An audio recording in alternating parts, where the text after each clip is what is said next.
Long past, there was once a warrior who was both noble and brave beyond all measure. His deeds of heroism and skill in combat were legend. His name was whispered within the hallowed halls of men for countless generations. Yet now his name is lost, lost in the mists of time forever. It is said that destiny delights in the misfortunes of men, and so it proved true for Gabriel Belmont. For even after defeating the Lords of Shadow and ending their reign of terror, his soul was consumed by the very darkness that he sought to destroy. As that ancient prophecy foretold, whomsoever defeats the Lords of Shadow will sit upon their throne to rule as the Prince of Darkness.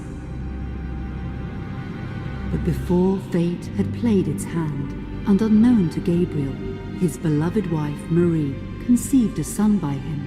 The Brotherhood of Light warned her of that ancient prophecy and the terrible fate which lay before her husband.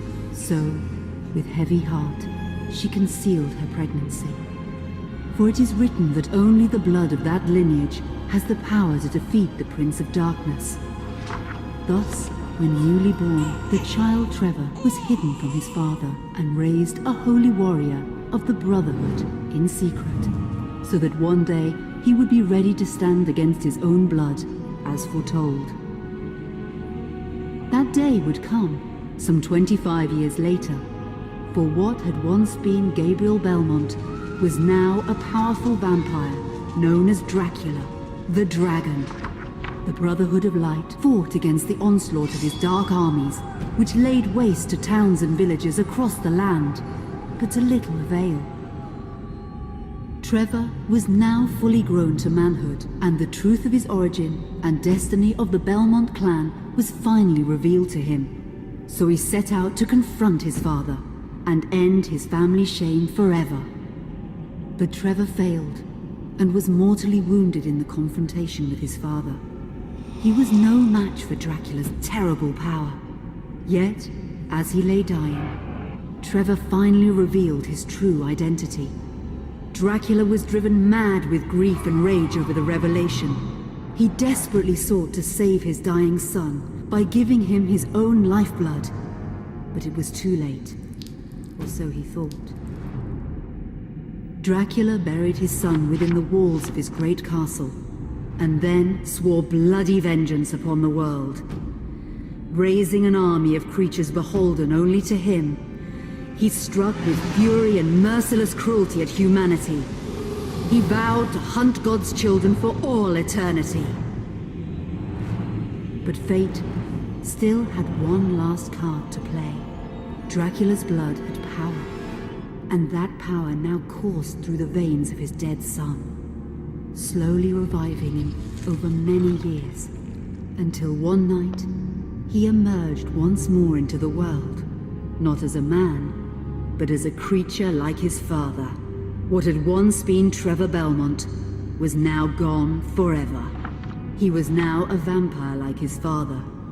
Though he swore that he would not be like him, he would take the name Alucard. He would be a force for good, opposing his father's capacity for evil. In that very moment, Alucard swore to destroy Dracula. But fate had something else in mind. Meanwhile, Trevor's own son grew into a fearsome warrior with a reputation that far exceeded even that of his illustrious father.